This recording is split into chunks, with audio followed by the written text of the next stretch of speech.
All sails set. Chapter 4. I make 3 friends and I get my sea legs. Under skysails, royal t'gallants, topmast and square, lower stunsails, the flying cloud fled before a westerly breeze. She was wearing canvas at every point where an earring could be bent, and water boiled white along her lee side. The pilot had been dropped at the hook, remarking as he swung over the side into his jolly boat that the Cloud was as clean a sailor as he had ever seen. The ship was put on her course. Within 2 hours, the anchors had been catted and fished, gear and tackle set shipshape under the watchful eyes of the mates. "All hands lay aft!" The order brought a rush of feet from the for'ard. Now the watches were to be chalked, and here it might serve well to give you an idea of the crew that the Cloud carried on her maiden voyage. It comprised 1 captain, 4 mates, 2 boatswains, 75 able seamen, 10 boys before the mast, 2 carpenters, 2 sailmakers, 3 stewards, 2 cooks. Total 101 souls. And we were as odd an assortment as ever came out of the ark you could believe. Of varying sizes and shapes and even colors. There were Englishmen among us, Scots and blue-nosed Nova Scotian Dutchmen, Dutchmen, that term by which Jack means Norwegians, Swedes, Danes, and Germans, as well as Hollanders proper. One of the cooks was an African, the other a Fiji islander, both boasting the complexion of an unburned coal.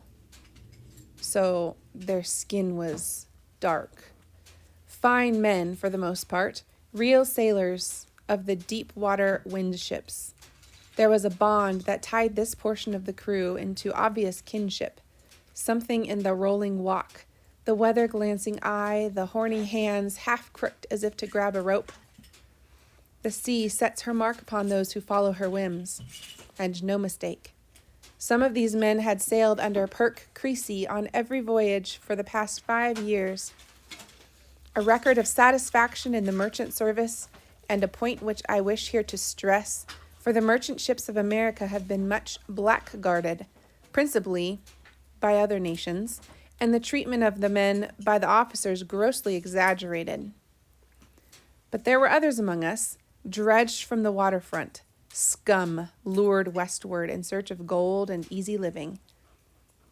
Meager men these, shifty eyes and ill-found. You will hear more of this portion of the crew later. A ship's day is divided into equal watches of 4 hours, except for the watch from 4 p.m. to 8 p.m., which is split up into 2 short dog watches. This device divides equally among the crew, the more exacting watches for each 48 hours, as you will see if you do a little figuring on your fingers. The first mate took a piece of chalk and drew a line on the deck from the hatch to the afterhouse. He straightened up and looked us all over with a sharp eye before making his first choice. "You!" he barked, jerking his thumb toward Nils Olsen, a towering Swede who was limbed like a Viking. Olsen stepped to larboard of the line. It was the second mate's turn. "All right, you." He indicated Caleb Winthrop, a Yankee with a seagoing swing to his shoulders. Caleb jumped forthwith to starboard of the line. Thus the 2 mates proceeded, making as equal a division of brawn and seamanship among the 2 watches as might be. We 10 apprentices, naturally brought up at the last. All of us watched the first mate, whom we had quickly sized up as a bucko, with dismay in our souls. We quaked inwardly at the prospect of being picked for his watch. One after another, we crossed the chalk line. As luck would have it, Brick, Lanny, Wit, and I were chosen by the second mate in due course. With an audible sigh of relief, all but escaped each, I tell you. A bucko, one who is domineering and bullying. used especially of officers on sailing ships who maintain control of their crews by free resort to physical violence. When the watches had been picked, Captain Creasy stepped down from the poop. He walked the length of the chalk line, looking us over. His eyes probed each man's face, weighed the character behind it. He was appraising the muscle and temper of this crew that was to run the Flying Cloud to the other end of the world and back. Out of the clue of my eye, I observed the old man at close range for the first time. A clean-timbered man he was, big in frame and character. He struck awe into the whole ship's company, from first mate to lowliest apprentice. But it was an awe mixed, for the most part, with liking. Besides a mastery of navigation, Captain Creasy had the physical strength to manhandle the toughest of his crew. At the same time, he had a courtesy, even a gentility of manner, that was called for on clippers, and ofttimes numbered gentlewomen among their passengers. Requirements as widely opposed as these bred an extraordinary type of man, overbearing, dictatorial, harsh, polite, genial, gracious. This morning, as he stood athwart the chalk line, impaling us with his eye, I thought that I had never seen a man more surely bred to walk the quarter-deck. I think so still. "Well, men," he boomed in a skies-reaching voice, "we are embarked upon a long voyage. Ours is the privilege of sailing the finest ship afloat. We're out to make a record passage for the sake of the owners and our own immortal souls. Now tail on to this. If you do your duty as sailors and obey your officers, you and I will pull together in fine style. If you don't, there'll be hell let loose. If there's any packet rats or sea lawyers about, they'd best jump overboard now, before they're heaved. I'll have no sojourning aboard my ship. In 5 minutes, the larboard watch goes on duty. The rest of you, get into the forecastle and stow your duffel proper. Now jump." He turned abruptly and mounted the lee poop ladder. He stood transfixed for a moment, staring after him. Even the old shellbacks impressed in spite of themselves. Those who hadn't sailed with Perk Creasy before knew him by reputation, and knew that he was as good as his word. Some of the men shook their heads wisely as they went forward. "He's nobody's fool, and that's a fact," observed old Tom Plunkett, one of the 2 carpenters. But another man took exception to the statement. "The passage has yet to be rum, me hearty," this man remarked with a sneer. "Fool or no, all men is born equal, and we's as good as him any week o' Sundays." Thus spoke Jeter Sneed. We all turned to look at him, and didn't like what we saw. Everything about him proclaimed him alien to the sea. Does that mean like someone from outer space? No. No, in this sense, alien means like foreign. He doesn't know the sea well.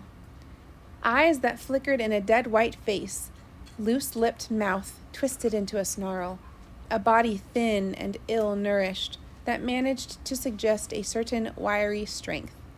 In Jeter Sneed, we recognized a presence that promised trouble and discord aplenty. Nils Olsson, the giant with the sea in his eyes, gave vent to an explosive laugh at the man's remark. Looking down from his vast height upon Sneed, he demanded, "So, you was as good as the old man yet? Ach, a good one, dot is." We all laughed, and Sneed threw the Scandinavian a black look as he turned away. There was an unanimous dislike of the first mate. We will call him Mr. Jones, which name, in view of later developments, will serve better than his own. He was a man whose truculent temper needed but a spark to touch off the explosive, whose authority as second in command was a power to be abused. To his way of thinking, apprentices justified their existence by being the target for his sarcastic humor or the toe of his foot. Brick Warner was the first of us to find this out, and not 2 minutes after the watch chalking "Here, you," Mr. Jones bawled at him. "Go down to the steward and ask him for the key to the keelson." Now, the keelson is a technical name for the inner part of a vessel's keel. The key to it, needless to say, is but a jape at the apprentice's expense. Having worked in a shipbuilder's office, I knew what a keelson was. Brick, in all probability, did not. Some of the older men were grinning in anticipation of his discomfiture, while Mr. Jones was obviously primed for a hearty guffaw. As Brick passed me, I managed a warning wink. His answering flick of the lid showed that he caught my meaning. With a respectful "Aye, aye, sir," to Mr. Jones, he disappeared on his errand. Reappearing a few minutes later, he touched his cap and said to the first mate, "Beg your pardon, sir, but the steward said he lost the key to the keelson overboard just this morning." So sly and ingenious was the manner of his remark that the men laughed in spite of themselves, while Mr. Jones darkened with anger. "You're a pretty smart boy, ain't ye?" he snarled. No, sir," stammered poor Brick. The mate fetched him a clip alongside the head. That means he kind of whacked him. Brick hit the deck, blood spurting from his nose. Mr. Jones stood over him. "Maybe that'll take in the slack of your jaw, tackle," he snapped. "Next time do as you're told, and no chin about it. Anybody else here who's too big for his breeches?" He looked belligerently around the circle of us. We could only stare back dumbly, filled with resentment at the injustice of such treatment. This exhibition gave us fair warning of what to expect from our first mate. Not a rosy prospect, and that's a fact. The ship is a small world. 100 men living within a few inches of each other, week after week, month after long month. Grudges take root. The smallest grievances breed hatred. Under the strain of grueling work, bad food, and constant danger, nerves snap, and the men are at the mercy of an officer's temper. To you readers who go down to the sea in books, there must inevitably be a certain similarity in Deepwater tales. There's always, you complain, the bucko mate, for example, and the hell-driving captain. Well, maybe so. At sea, only the tough survive to command. Captains may differ in minor details. One may always wear galways and be a religious fanatic. The other may be clean-shaven and a blaspheming heathen. Yet they're alike, as a porpoise is like a dolphin. Different as to species, 'tis true, but the same genus. At first, the harsh discipline, the order enforced at the boot's end, seemed needless and cruel to me. But I had yet to learn that a ship at sea is a complex fabric, all of whose varying parts must function as a unit, and over that unit, a quarterdeck intelligence in control. No longer were we individuals, Enoch Thatcher, Brick Warner, Tom Plunkett. We were the muscles and sinews of the ship, flexing in obedience to a higher command. Besides, if the whole truth be told, the owner's like a captain who's a driver and a bucko mate. To bully the larboard watch. If Mr. Jones subscribed to pattern and quickly earned the hatred of all aboard, our second mate was of different stripe. As easy-tempered as a trade wind was Mr. Andrews, yet a taskmaster who put up with nothing less than ship-shape work. His great strength commanded the respect of the whole ship's company, as brawn and thew have a way of doing. His arms and chest were tattooed with a collection of sailors' knots, mottos, and full-rigged ships. When he tensed and relaxed the muscles of his biceps, a native maid danced in jolly fashion. He was seen to bend an iron belaying pin with his 2 hands, and anyone who had been tempted to impose upon his good nature forthwith changed his mind. The first duty he relegated to us of the half-deck was care of the livestock. In a pen, sheltered by the lifeboats, lashed atop the forward deck-house, 4 goats proved themselves the possessors of enviable sea legs. They were blessed as well with stomachs that could digest vegetable fiber, rope yarn, or sea boot. In addition, there were 2 hogs, ducks, and geese, and hens to furnish omelets for the old man's table. "He must think we shipped to sea to be ruddy farmers," muttered Brick rebelliously as he started about his first sea chores with a hoe. "I'd be doing this if I was back home." "Heave to the life on the ocean wave," mocked Lanny.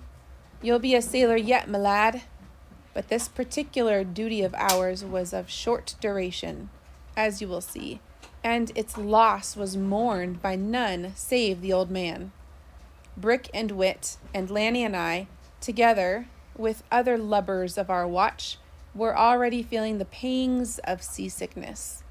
The increasing pitch of the ship, coupled with the breath of our farmyard chores, soon brought things to a crisis. A moment came when, of almost single impulse, we bent ourselves over the handiest portion of bulwark. The shellbacks lined up to jape at our discomfort.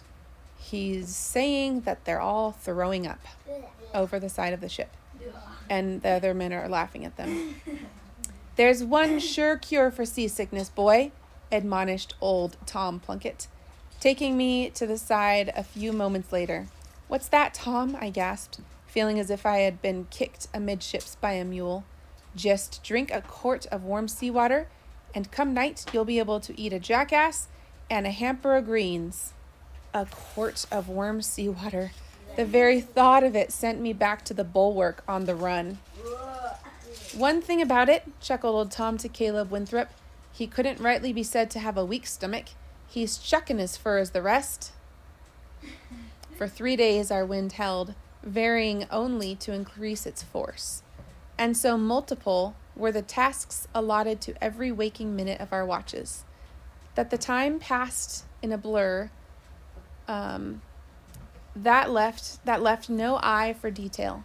Captain Creasy was testing his ship out, putting her through her paces as a man might race a horse. More and more canvas was being bent at each watch. The resulting stress upon the new rigging was observed carefully, each new combination being allowed to show its worth for the length of a watch before another was added. On the 3rd day, with a full gale blowing out of the northwest, we were running under every scrap of storm canvas that even a driver like the old man would have dared to set. A constant cry of "all hands" dragged weary sailors from their watch below to shorten sail that would be made again by the regular watch if the wind slacked up for half an instant. So far, the Flying Cloud had behaved beautifully under this rugged treatment, surging with a steady rhythm, overtaking each green wave ahead, slicing her way through it, and leaping forward to clear herself of the tons of water that mounted astern. She was not a dry ship, however. Sometimes her starboard rail was buried for minutes at a time, and her decks were awash and swirling, so water would come aboard on the deck. Still, the Cloud took her beating and came back for more. How Donald McKay's heart would have swelled with pride could he have seen her. When it seemed that she was carrying as much as she could stand, the old man's voice came ringing from the poop. "Another reef out of the topsail, and give it to her." A reef, I think, is a set of sails. Then into the shrouds the men sprang and swarmed aloft. Reef points and earrings were cast adrift. The halyards manned, and the released canvas swelled to bursting before the onslaught of the gale. It seemed all that the ship could stagger under, and with the heavy seas bucking the wheel, 2 men were needed to steer her. Great swings of plume were flung back from the bows as far aft as the break of the poop. She clipped ahead at a tremendous pace. Still nothing gave way.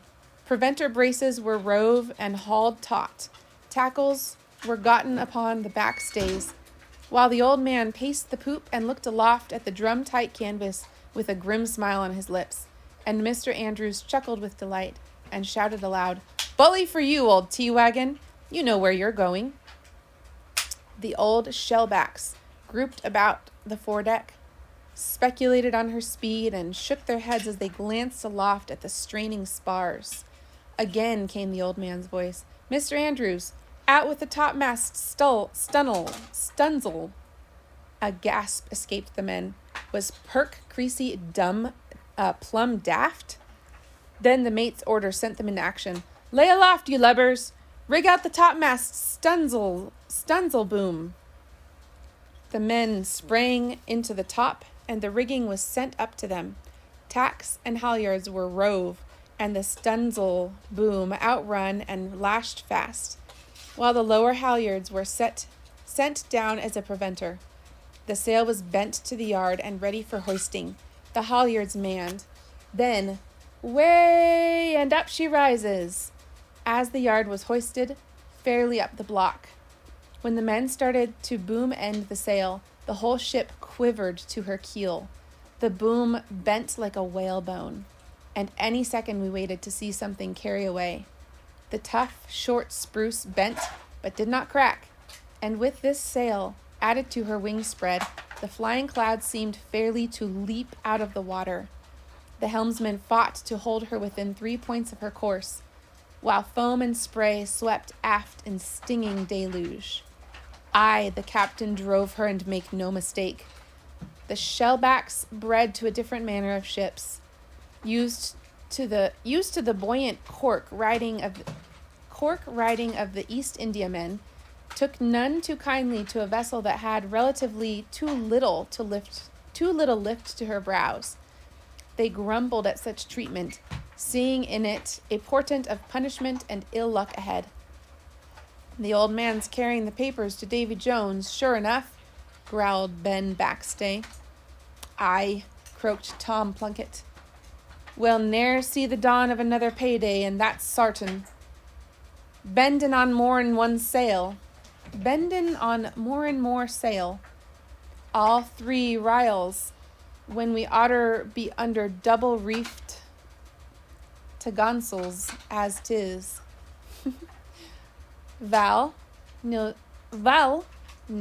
Nils Olsen added his bit. "Just let that old man snap der sticks out of her yet. Den we can ship a jury rig dot won't stand such treatment. We can take it easy den." But the men who had sailed with Perk Creasy before were familiar with his tactics, and grunted their derision of the croakers. "The old man oughter send you caulkin' lubbers to tell him how to sail a ship, eh?" they snorted. And the grumbling ceased for the time being under the lash of their scorn. So if you guys look at this picture right here, the sail plan of the Clipper, all the sails are numbered. The masts that are in the front of the ship that are like triangles are numbered 1, 2, 3, 4. And then they go up the front mast, 5, 6, 7, 8, 9. Then some more triangle ones, 10, 11, 12. And then the main mast, the big one, 13, 14, 15, 16, 17. 17 is the main skysail, which I think was the one that he was just saying. Oh, topmast stunsail. Topmast. Anyway, so what's happening is that this captain is trying to figure out just what this ship can do, what she can handle, and they've got a good wind behind them. And so he's adding more and more and more sails, and it's straining the ropes and the canvas and the masts, which are these tall, long pieces of wood. And some of the men are sure that the captain's gonna break apart the ship, but it's a different ship than they're used to, and I think Captain Creasy has a better feel for the ship than anyone's giving him credit for. But if the old man was driving us all remorselessly, he spared himself no less. Since leaving port, he had been on the quarterdeck night and day. He catnapped in a chair lashed by the binnacle, and leaped to his feet with an oath if the ship fell off so much as half a point. As darkness shut in on the night of July 11th, I was aroused by by a banging on the scuttle and the ringing cry, "All hands! Save ship!" In half deck and forecastle, we were to become used to that summons ere long. But hearing it that wild night for the first time, it brought me to my feet at a bound. Brick fell out of his bunk and landed on all fours, with Wit and Lanny tumbling after him. I have no recollection of reaching deck. Suddenly I was there, waist deep in swirling water. What a sight greeted my eyes! The blackness of the night pressed down upon me like a hand. Clouds raced at the masthead. Beyond the bulwarks, mountains moved in the wild flight. Pale on the crests where the gale tore off foam and flung it into the valleys. The wind whistled through the straining rigging, a terrible sight to a landlubber. It was like the end of a world. I fought to keep my balance on the plunging deck. Men pushed past me. Voices came out of the welter, fragments of speech borne off the wind. As I rounded a corner of the house, a sea sheeted over the weather bulwark and caught me in its rush, flung me like a chip into the lee scuppers. The sea swept aft. Pigsty, hencoop, duck, and goats disappeared in the blink of an eye. "Enjoy your swim?" A hand gripped the collar of my jacket and jerked me to my feet. Mr. Andrews bulked above me. He was dressed in oilskins and sea boots. I realized that if I ever would need mine, it would be tonight. Too late now. I'd know better next time. I could dimly make out the old man on the poop beside the straining wheelsman. The first mate was in his place on the forecastle head. I fought my way at the second mate's heels into the waist. Men were clearing the ropes for action. They manned the clew garnets and bunt lines that were to snug the sail up to the yard. It seemed to me that no human power could take that sail in. It leaped and fought with the strength of 10 lions. It slatted and bellowed. Chain sheets banged. Idiotic it seemed to be pulling here on these ropes, man pitting his puny strength against the storm's might. But haul we did with every atom of strength. Beef, sinew, muscle, and guts, we gave it all to the job. Slowly the battle was being won. Bit by bit, inch by inch. At last the fighting sail was dragged close to the yard. Then it was, "Aloft and furl!" I admit to a feeling of relief that the apprentices were considered still too green to be allowed to lay aloft in a storm. It seemed impossible that any man could climb that wildly swaying rigging, crawl out onto a plunging yard, and beat a sail into submission, all in blackness so dense that you could scarce see 2 yards ahead. Then, above the whine of the wind, an ominous sound came to our ears, a sound like the groan of a giant racked by supernatural pain. Looking upward, I saw against the surface of the mainmast, not 10 feet above the deck, a widening crack as broad as my hand was long. The mainmast had sprung. Orders were hurled out of the darkness. Sheets were loosed on the run. The freed canvas billowed and banged, but the ship responded, righted herself as the men strained at the clew lines, made them fast, then swarmed aloft to try to secure the booming canvas. There came another groan from the spar as the crack widened, agonizing to hear. Those masts of hard pine, doweled together, bolted and hooped over all with iron, strong enough to withstand anything you would have said. And yet, I looked aloft at the men climbing to the mainyard, supported by that weakening spar, and knew a thrill of utter fear. Fear for them, fear for all of us, for the flying cloud. The old man was bellowing orders to cut the weather sheet. That done, the strain on the mast released, the ominous crack began to close up. Those of us on deck were set to finish the mainmast with spars lashed to the starboard side, while the men aloft sent down royal and topgallant yards and took stunsail booms off lower and topsail yards to relieve the weakened mast. It was daylight before my watch tumbled below. I was so altogether weary with the labor and the excitement of the night that I could scarce stagger. Passing Chips, he demanded, "Well, me by and what do you think of life on the ocean wave now?" It's all right," I managed. "But do you get many of these hurricanes?" Chips threw back his head and laughed uproariously. "Hurricanes, eh? Shiver me timbers. This is naught but a proper blow. Hurricanes," he says. "Ho, ho." Not but a proper blow? What would it be like off Cape Horn then?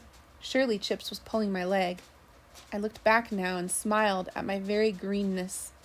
It was not but a proper blow. Chips was not pulling my leg.